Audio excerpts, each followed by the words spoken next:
Ijoma lived in a small Nigerian town where people loved gossip more than truth. Her house was old, her slippers were always worn out, and her phone had more cracks than a dry Hamatan wall. Girls in the area would laugh and say, "Who will marry that one?"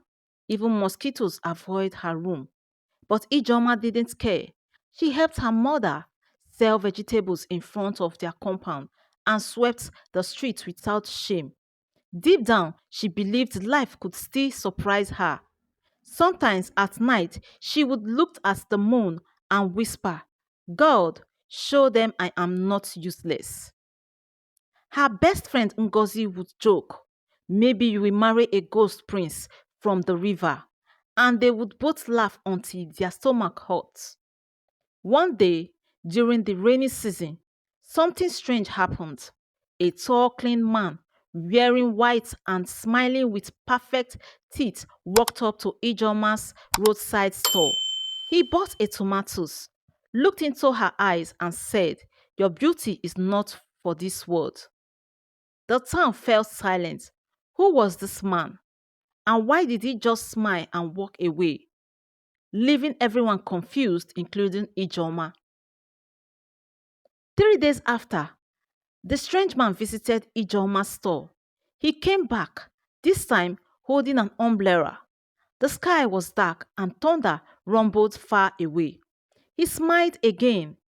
"Rain is coming," he said, "but I want to see your face one more time." Ijoma blinked. "Do I know you?" "My name is Nnamdi," he replied. "I came for tomatoes and something else." Before she could ask for what he meant, a big thunderclap made her jump. Nnamdi opened the umbrella and gently covered her head. "Let me walk you home," he said. As they walked, neighbors peeked through windows and whispered, "Is that a pastor or a politician?" Some aunties hissed with jealousy. "See her pretending like she didn't wash clothes this morning with sun wrappers." Ijoma didn't say much, but inside her chest, her heart danced like party jollof. When they reached her gate, Nnamdi said, "I like your spirit. You are humble and strong. I will come again." And he did, almost every day. People couldn't believe it. Girls who once mocked Ijoma suddenly tried to copy her dress style. Some even bought tomatoes they didn't need just to be around Nnamdi. But Nnamdi didn't look at anyone else, just Ijoma. The town was boiling with questions. Who was this man? Why did he choose her? Even Ijoma started wondering. One evening, Ijoma was sweeping the compound when Nnamdi arrived, wearing a sky blue kaftan. He looked so fresh, even the dust respected him.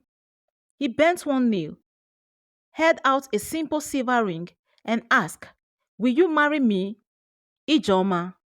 Ijoma dropped her broom. "What did you say?" she stammered. "You heard me," Nnamdi smiled. "I want you to be my wife." Ngozi, who was hiding nearby, screamed so loudly she almost fell from her stool. The next day, the whole town was buzzing. "Did you hear? That fine man proposed to her." Auntie Chinwe gasped. "So I heard." Her chewing stick fell. Women that never spoke to Ijoma before suddenly became her aunties. "My dear, have you picked your wedding colors? I can help you arrange a shrebi." Ijoma was shocked. "But why me? Nnamdi, I am just ordinary." Nnamdi touched her cheek. "Because your soul is not ordinary." Her mother, Mama Ejama, danced and prayed at once. "God of orphans, God of last minute miracles, you have done it." But while everyone celebrated, an old beggar woman sitting by the roadside muttered, "Be careful what you marry in white." Nobody paid attention. Nnamdi said he didn't want a long engagement. "Why wait when love is ready?" he asked. In just one week, wedding preparations began. Ijeoma's compound turned into a celebration ground. Music played, chairs arrived, and caterer, who said she once cooked for a governor, took over the backyard. Girls from the village became jealous. bridesmaid, even Ngozi was given a fancy dress and she threatened to cry from excitement. But something felt strange. Nobody met Nnamdi's family. When Mama Ijoma asked, he replied, "They are far away, but I will take you to see them later." Then there was the issue of his house. He said they will live in a white bungalow outside town, but no one had ever seen the place. "I want it to be a surprise," Nnamdi said with his usual soft smile. During the wedding day, clouds gathered again, but rain did not fall. As the pastor said, "You may kiss the bride," a soft wind blew through the crowd. Some old women shivered and whispered, "Spirit they pass." Ijoma felt it too, something cold on her neck, but when she looked at Nnamdi, he looked normal, handsome, kind. They danced into their new home that night, but the door closed by itself. And from that moment, strange things began to happen. Ijoma entered the white bungalow with her new husband, and at first, everything looked perfect. The house smelled of roses. The floor shone like water. Every room had gold curtains and quiet air conditioning. But something felt off. There were no mirrors in the room. "Nandi, why are there no mirrors in this house?" she asked. He smiled softly. "Mirrors lie. I prefer truths." Ijoma laughed awkwardly, thinking it was just one of his strange sayings. But soon she noticed more odd things. At night, Nandi didn't sleep. He just sat beside her bed and stared at her face like he was memorizing it. And in the morning, he was already dressed in white. No sound, no yawn, just there. Sometimes she will hear water splashing in the kitchen, but she will find no one there. Sometimes she will wake up to see flowers blooming in the living room, flowers she never planted. She told Ngozi, who laughed and said, "I beg, enjoy the man and his somatic ghosts." But one night, Ijoma tried to hang a small mirror she found in her bag. She faced the wall, and Nnamdi's reflection wasn't there, only her face. She turned quickly, but Nnamdi was right behind her, smiling gently. "I told you, mirrors lie." Her heart skipped. Was she dreaming? Or she had just married something she didn't understand? 2 weeks after the wedding, Mama Ijoma came to visit her daughter. She arrived with hot soup, granite, and a wrapper gift. "Let me greet my in-law properly," she said cheerfully. But the moment she entered the house, her smile faded. She looked around. "Why is this place so cold? Where are the neighbors?" Ijoma struggled. "They say this whole street is new and not many people have moved in yet." Mama Ejama sat down and noticed something else. "Where is the clock? And why can't I smell anything? No dust, no food, nothing." Just then, Nnamdi came in from the hallway, smiling politely. "Good evening, Mama." Mama Ejama's hand started shaking. She stood slowly, stared at him, then turned to Ejoma. "I left something on fire," she shouted, grabbed her bag, and ran out. Ijoma chased after her. "Mama, what's wrong?" "Ijoma," her mother whispered, with wide eyes, "you didn't marry a man, you married something else." But Ijoma shook her head. "Mama, you are just tired. Come tomorrow, we will talk." Mama Ijoma never came back. And the next night, Ijoma had her name being whispered inside her wardrobe. At 2 a.m., Ijoma sat up in bed, heart pounding. She was sure she had her name. "Ijoma." She turned to Nnamdi, but he was already awake, sitting quietly beside her like he always did. "You heard that, right?" she asked, eyes wide. Nnamdi shook his head, slowly. "There's nothing here. Go back to sleep." But the whispers grew louder the next night. "Ijeoma, do you know who sleeps beside you?" Terrified, she opened the wardrobe. Nothing. Just clothes. No rats. No radio. No wind. She began to feel like she was losing her mind. One night, she asked Nnamdi, "Who are you really?" He kissed her forehead. "I am your husband. You are my chosen one. That is enough." But the wardrobe kept whispering. She called Ngozi and begged her to come sleep over. Ngozi came with her church scarf, anointing oil, and mouth ready to gossip. Ghost or no ghost, I dey here. That night, the whispers didn't stop, but they changed. Ngozi heard it too. She screamed, packed her bag, and ran barefooted down the road. Ijoma was now alone. Ijoma decided to search the house. If she was going mad, then she would at least understand why.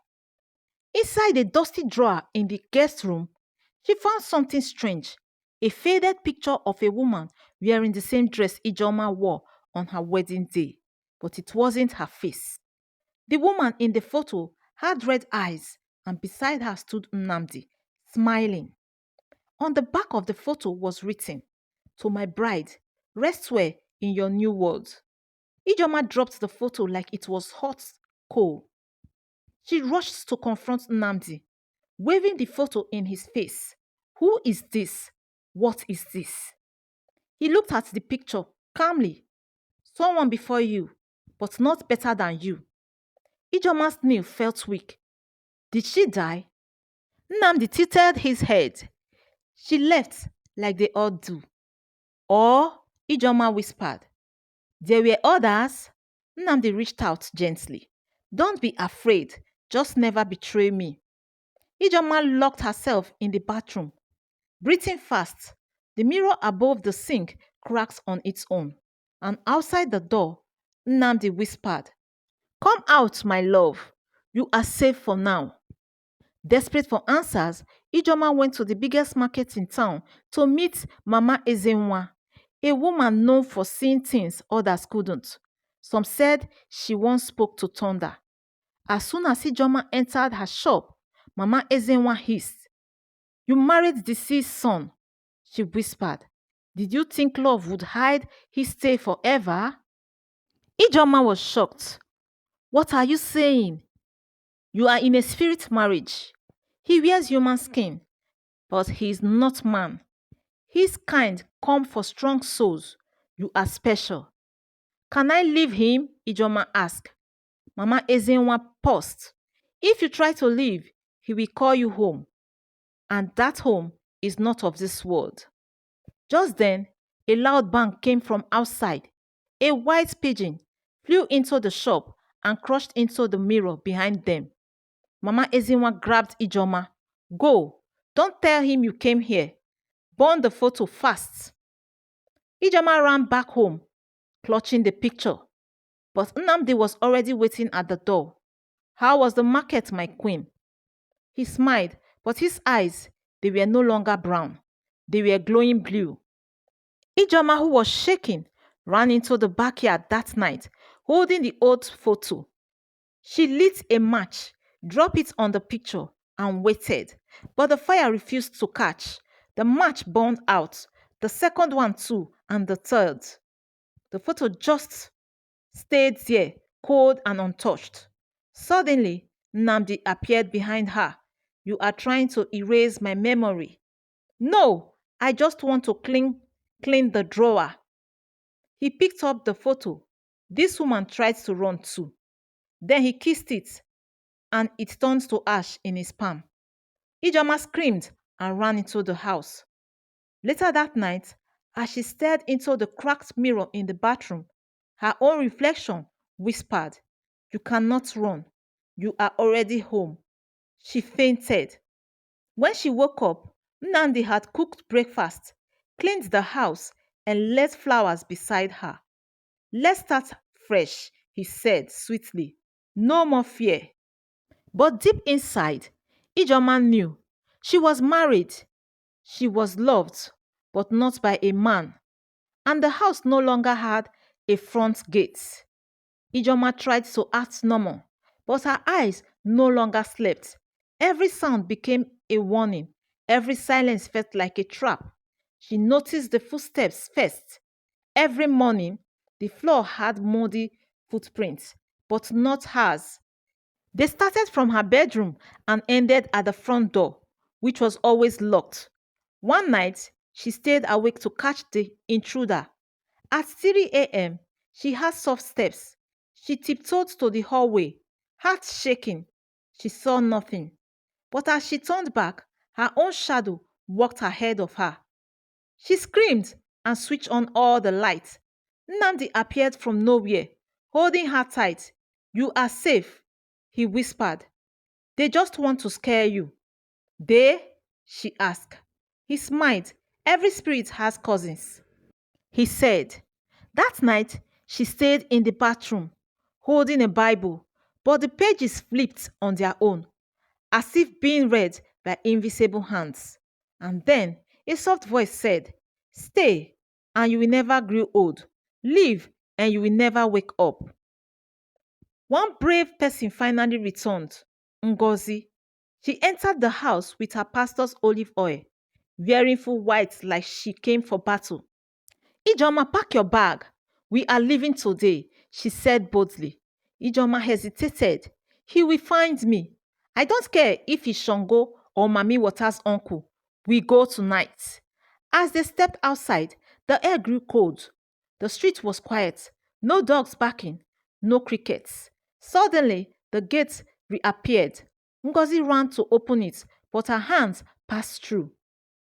"Ijoma," she cried, "this is not a house, it is a prison." Just then, Nnamdi's voice echoed from nowhere. "Ngozi, you always talk too much." A powerful wind swept through the compound. Ngozi screamed, held Ijoma tightly, and whispered, "Pray now." They began singing, but the house itself groaned like a living thing.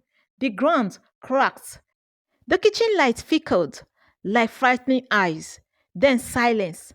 Ngozi fainted, and Nnamdi appeared, no longer smiling, his eyes now glowing like ocean fire. "You are not going anywhere, Ijoma. Not yet." When Ngozi woke up, she was weak but alive. Ijoma helped her to a chair. "We need to find his secret," Ngozi whispered. "Every spirit has something it fears, something it hides." Ijoma remembered something. There was one room in the house that was always locked, behind the backyard, hidden under a carpet. That night, when Nnamdi left for his work, Ijoma took the keys and opened it. She screamed. Inside was a small room filled with wedding photos, not just hers, but different women, different dresses, different years. And in the corner, a bowl of water with glowing beads floating inside. Ngozi gasped. "These are spirit wives. You are number 7. They poured anointing oil on the bowl. The water boiled. From outside, a loud roar echoed. Nnamdi was coming back. Ngozi shouted, "Break the beads! Hurry!" Ijoma picked one glowing bead and crushed it with a stone. The room shook. The mirrors in the house shattered, and from the bowl, a ghostly scream escaped.